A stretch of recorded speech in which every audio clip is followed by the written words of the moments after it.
People like you don't belong in courthouses. The words struck like venom, and they would haunt Officer Daniel Harker for the rest of his life. It was just past 9 a.m. when Alicia Monroe walked up the granite steps of the Jefferson County Courthouse. She wore a navy blazer instead of her judicial robe, her briefcase heavy with the morning's case files. She was running a little late, nothing unusual for a Monday. But she never expected to be stopped before she could even cross the threshold of her own courtroom. Harker stepped into her path, tall, broad-shouldered, his badge glinting in the sun. "Another trespasser," he muttered under his breath. His eyes narrowed with disdain as he blocked her way. "Where do you think you're going?" Before Alicia could answer, his open palm cracked across her face, snapping her head sideways. Her briefcase flew, scattering files like leaves across the courthouse steps. Harker grabbed her by the arm and shoved her against the cold stone wall. "People like you belong in cages, not courthouses," he sneered. Handcuffs bit into her wrists before she could even process what was happening. Other officers gathered around, chuckling, pulling out their phones to record. Alicia's jaw throbbed, but her eyes stayed locked on the bronze plaque mounted above the courthouse door. The Honorable Judge A. Monroe, presiding. Just 20 feet away from her own courtroom, she was being treated like a criminal by the very system she had dedicated her life to serving. Inside, Harker straightened his uniform, walking tall as if he had just done something noble. He spun his usual story: an intruder, suspicious documents, erratic behavior. He painted himself as the hero, and for a moment, it seemed to work. Judge Holbrook, a temporary substitute on the bench, nodded gravely as Harker described a combative woman who refused to follow security procedures. Two fellow officers, Rodriguez and Thompson, backed him up with smooth lies.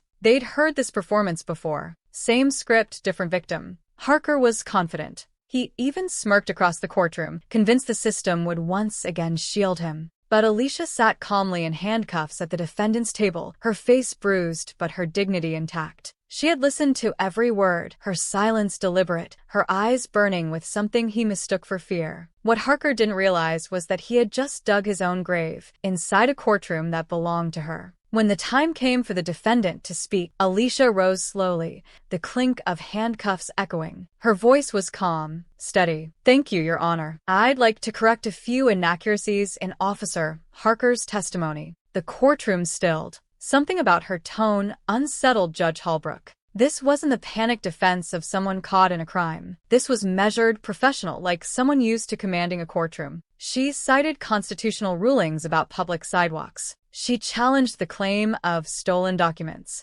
Then, with quiet authority, she requested surveillance footage from the courthouse cameras. Harker's face drained. He had forgotten the cameras. Finally, she slipped her hand into her jacket pocket and produced a leather credential case. The golden seal gleamed under the courtroom lights. Gasps rippled across the room as she spoke. "I believe there's been a misunderstanding. My name is Judge Alicia Monroe, and this is my courthouse." The bailiff froze. Even Judge Holbrook looked stricken. The room erupted in whispers. In one moment, the narrative flipped entirely. Harker had not subdued a trespasser. He had assaulted a sitting judge. During recess, Alicia asked the bailiff to fetch her robes and ceremonial gavel from chambers. When she returned, the transformation was complete. The bruise on her face was no longer a mark of humiliation. It was evidence. It was power. The gallery rose as the bailiff announced, "All rise." The Honorable Judge Alicia Monroe presiding. The silence was electric. Harker's smirk was gone, replaced by the pale shock of a man realizing his life was over. Judge Monroe sat at her bench,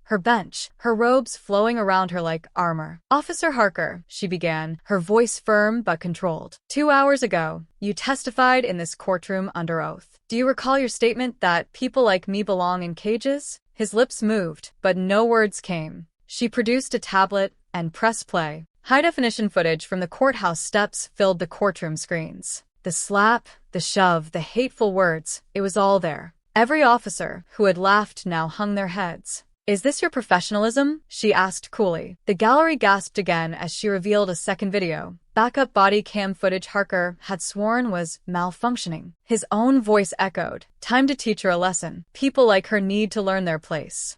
Judge Monroe's eyes locked on him. And yet, Officer Harker, you told this court under oath that I resisted arrest, used profanity, and assaulted you. Was that a lie? Or shall we call it what it is? Perjury. The color drained from his face. He had no answer. And here's what you didn't know, she continued, her voice tightening. For 6 months, I've been working with the FBI Civil Rights Division to investigate patterns of misconduct in this department. You were already on their radar. Today, you handed us the final piece of evidence. The courtroom erupted in whispers. Reporters scribbled furiously. Harker swayed where he stood, suddenly aware that his badge, his pension, even his freedom were slipping away. Judge Monroe pounded her gavel once, the sound like thunder. Officer Harker, actions do indeed have consequences. You assaulted a federal judge. You perjured yourself in a courtroom. And you violated the very Constitution you swore to uphold. The sentence was swift and crushing, 25 years in federal prison. But Alicia didn't stop there. She ordered a federal review of every case Harker had touched in 15 years.